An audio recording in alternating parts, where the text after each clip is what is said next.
She's a wonderful mother, you know. She's a mother to all those who need love. All those who need love. All those what? All those who need love. Whose idea to put the rollerblades on the... The roller skates there on Roller Girl? Right. You gonna take credit for that, or yeah, no, I'm gonna take credit for it. I'm just wondering if I should tell the truth on how I. I went to the Sundance Lab, actually, and you know, to work on my first movie, right. And it's really kind of great up there. And you go and you screen movies and stuff. And there's a wonderful guy up there who was a projectionist that I kind of befriended. And I found out that Robert Redford sort of had a stash of movies. You know, like he had a sort of pristine print of The Chase and of The Hit, this Stephen Frears movie. And it turned out the projectionist had a porno movie. So I would sort of have these late night screenings up at the lab, you know, like after everybody went to sleep, you know, we'd all come down and go down. And we'd invite all your friends over in the middle of the night. And we'd be down there in the middle of the night. Go into Redford's vault and watch his films. Redford's vault, you know, break in.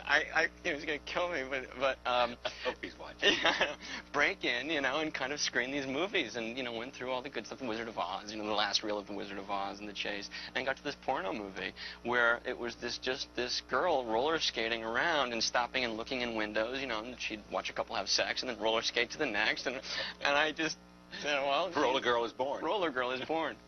You know, and also too, it's I think the name, cause when you write, you know, like the guy that the hot dog vendor is hot dog vendor. Right. Do you know what I mean? Yeah. You just write hot dog vendor. I didn't have a name. You know, it was just Roller Girl. Yeah. You know, and maybe I'll figure a name out later. It just became. Did the script that you wrote, right, you know, come from, in a sense, were you informed by, you know, sort of stories of porn stars who yes. sort of had gone to the top, yeah, and then had lost it because of addiction, because of ego, because of... Yeah, I mean, certainly John Holmes was a story of Shauna Grant, and right. You know, pieces of real porn stars' lives like Seika, you know, Veronica Hart, maybe to the Amber character, and sure, plucked pieces, but I also think I plucked as many pieces from many, you know, so-called legitimate celebrities, you know, movie stars, you know, who you've seen rise and fall and go through that. You know, essentially this sort of story is any of the Busby Berkeley backstage musicals, you know, yeah. The Kid with the Dream and the Rise and the Fall and all of that. So, but yeah, we certainly did pluck pieces from. A couple of things that people notice about this film. First of all, was the opening shot. Yeah. Yeah, the opening shot is one of those big, fun, show-off moments where you get to, you know... Director stretch his stuff. Exactly, where you get to go, I'm directing. Yeah, you know? This is my baby. Yeah, and I think those are okay, you know, if they're well-earned, you know? That one isn't earned because it's the first shot of the movie, but in some way, to me, it kind of frees the movie up, you know, and kind of goes,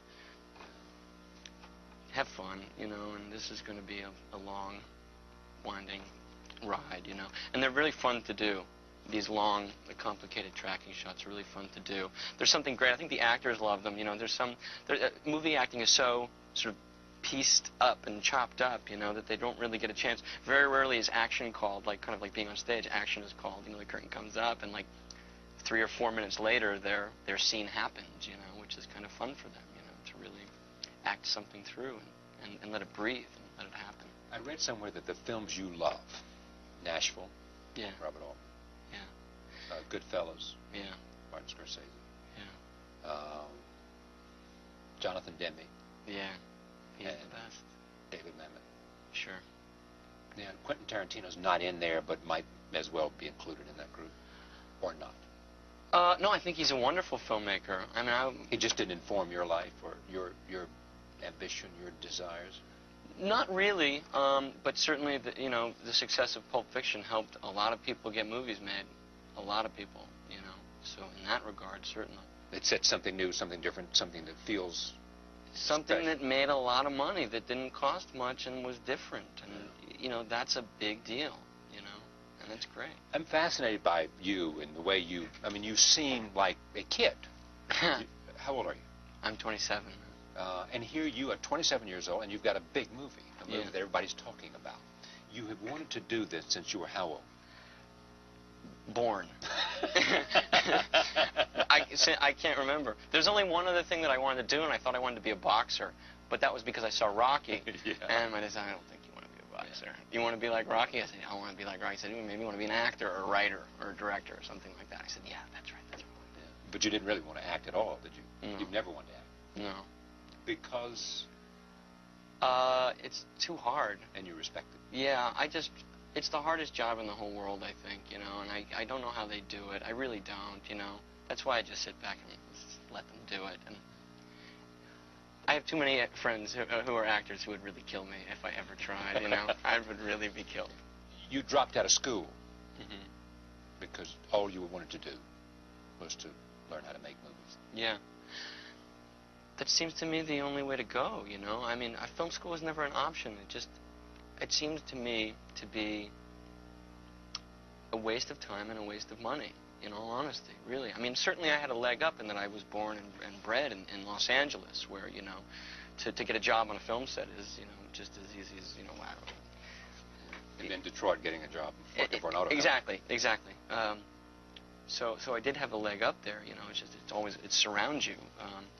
But you know, my film education really came from watching other movies, you know, and I think there's a scary mentality, I think, in film schools. My small sort of dealing with them is something that's really terrifying. I walked into a film class and it was about screenwriting, and this guy, the opening line was, you know, if you're here to write Terminator 2, just leave now. And I thought, well, that's terrible. Could be a kid in the corner there that wants to write Terminator 2. That's his vision. That's his movie. That's what he likes. Let him do it, you know. And the mentality of film schools is we'll start out with, you know, Potemkin. First day in class, here's Potemkin. You know, every kid in the class is going to just fall down. You know, what do you do? It's like they should do it backwards, you know. Start with Terminator 2 and work backwards and sort of and ease into this and sort of, you know, trace the heritage, you know, trace it back. Watch a Scorsese movie, which everyone sort of loves in the class and is very excited by, and trace back and go, okay, here's who he was riffing off of. Here's these patents that he has kind of built upon, you know, and study it that way. Congratulations. Thank you very much. It's a terrific film, and you're a fascinating guy. Thank you. Thank you, Charlie. Thank you for joining us. We'll see you next time.